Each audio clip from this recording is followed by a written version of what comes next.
You know the deal. You know the drill. It's me, Shaka Pitts, Spitz McMahon, voice of Baltimore hip hop, battle scenes, PD Green. What's good? We're here to speak about a topic that a lot of people are speaking about. Baltimore riots, Freddie Gray being murdered. So let's talk about that. Before I speak about that, I want to thank everyone who's been reaching out and showing their concern. Swave Sever, y'all know Swave, international battle rap star, Swave Sever. He reached out. Mel Walker from Rappers at War magazine, he reached out. Of course, Mom Dukes and, you know, everybody else. But Baltimore City is not on fire. All right? Let me say that to my out-of-towners. All right? Baltimore City is not on fire.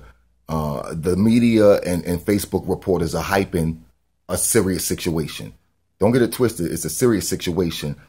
But it's a lot of smoke and mirrors out there right now. I've been traversing the streets yesterday and today, and don't get it twisted. It's real out there, but it ain't Ferguson. All right? Not yet. And for my New York people, it's the equivalent of Albee Square Mall being looted and parts of Flatbush Ave, you know, like Flatbush Ave, the extension part, and maybe up the Myrtle somewhat. And then, you know, maybe something else going on in East New York, you know, something like that. But for the most part, it's a section of the city that's going through what it's going through right now, but it's affecting the whole city and the counties as well. All right. So, I have a few issues. My first issue is with the city leadership. Now, when Pilgrim America is threatened or harmed, the rhetoric is always something like, "We'll find whoever is responsible for what happened and bring them to justice." Always. When something happens, you know, with Black America, it's something like, "Well, we'll see what happened and get back to you."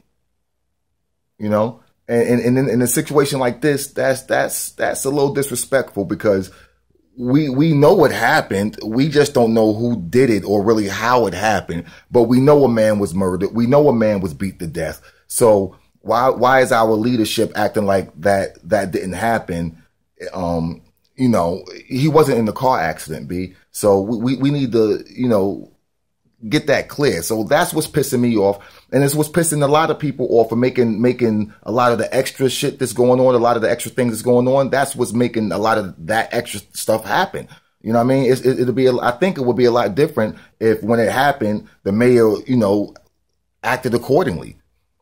I think the vibe in the city would be a little different if the leadership would have carried this situation a little different when it first jumped off.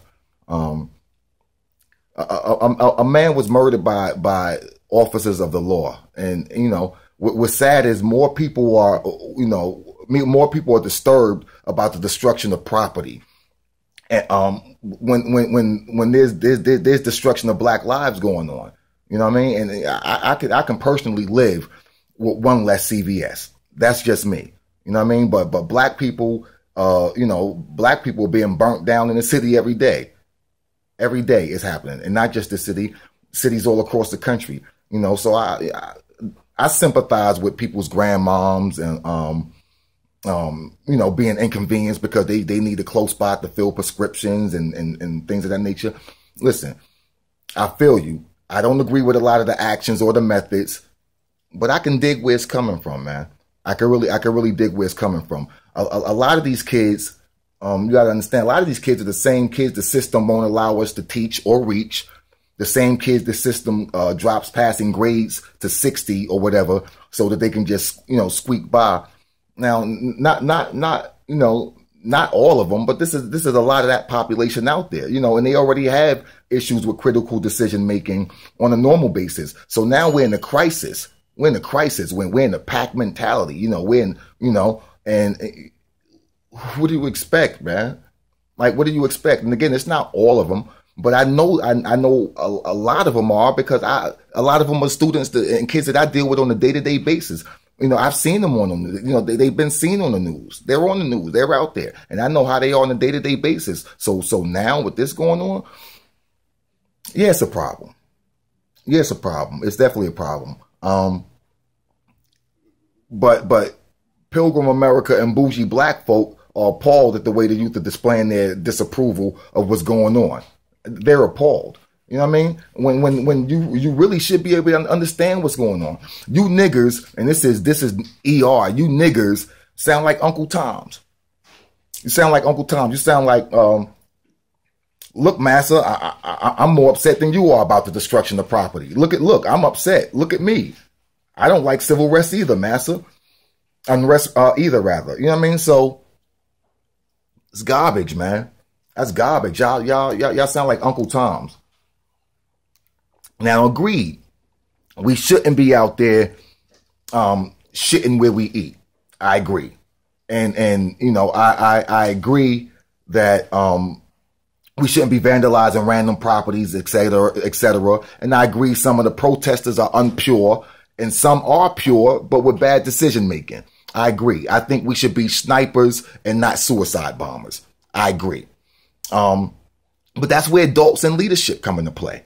Adults are bashing these children, calling them savages and things of that nature, but yet haven't done anything to address what's going on, haven't done anything to show that you support why these kids are and not just kids, because it's not just kids, it's adults out there also, but the kids are leading the way on this. So, you know, how you out there, how you bashing them and you ain't doing nothing about it, you ain't supporting anything, you ostracizing them, trying to act like this don't affect you. All right, get pulled over. All right, it don't affect you, not yet.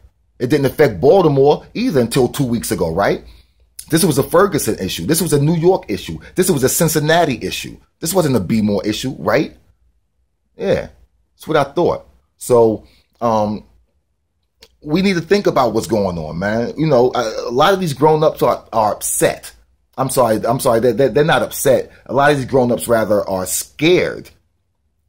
They're scared. And for good or bad, most of these children are fearless nowadays. Y'all knew it. Y'all knew it before the situation happened. Y'all talk about it, how they act on a regular basis. How our kids and this generation acts. They're fearless. And a lot of y'all are punks. So yeah, I see why you think like that. You're a punk. You know what I mean? And you know, again, it's uncool to rob a random white lady for her purse. It is uncool to burn a random Korean store. I get it. I get it. It is. But understand, you know, when that Korean treats you like a second-class citizen in your own hood, don't speak to you when you speak, rudely slides change across the table on a daily basis, you know, so when the riots go down, you know, you may not want to protect that store. You may want to burn that store. I don't know, but I can dig it. I can definitely dig it.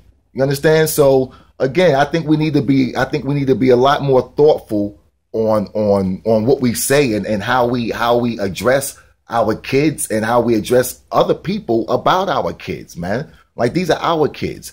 Don't act like, you know, don't act like they not, because it is, man. And I'm tired of the I'm tired of social media, because look, we can't forget what sparked this fire. And you got you got the social media morons with the sarcastic remarks like, oh, black lives only matter when a cop kills you and things of that nature. Listen, sit your $5 ass down, man. Look, black people being killed or killing each other or whatever does not negate the police state is gunning us down and treating us like animals, man.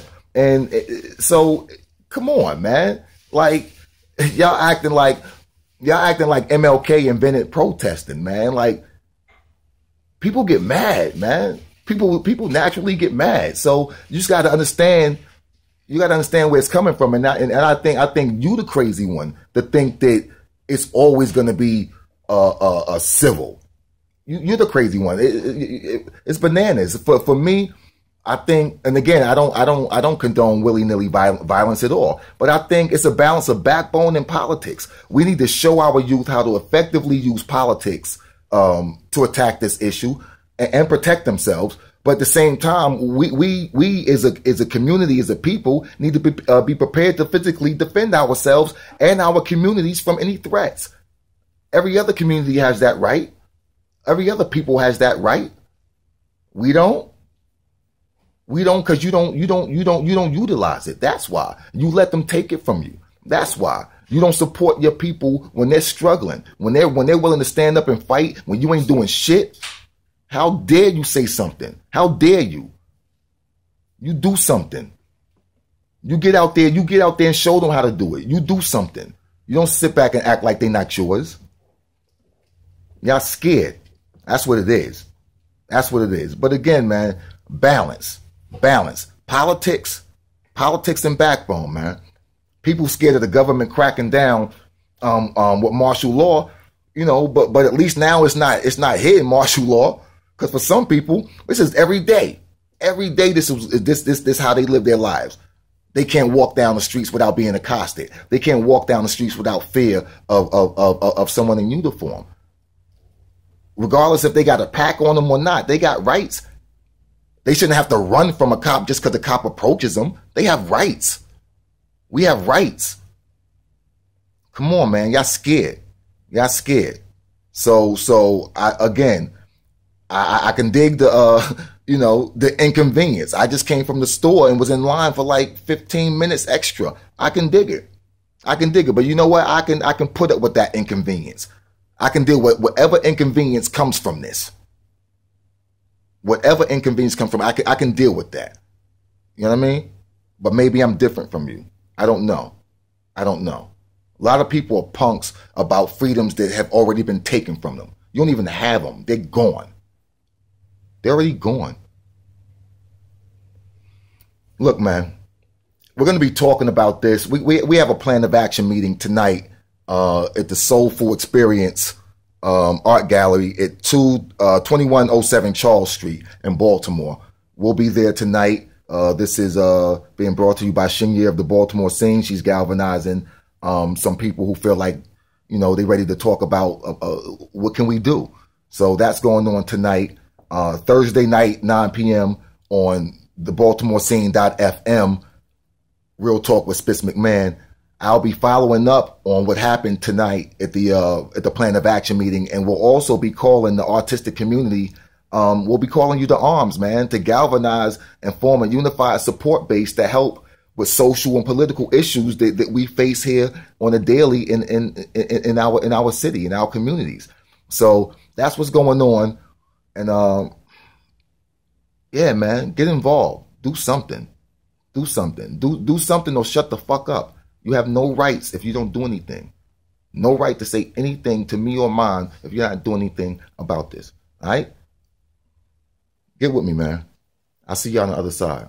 In the meantime, get that goddamn camera out of my face.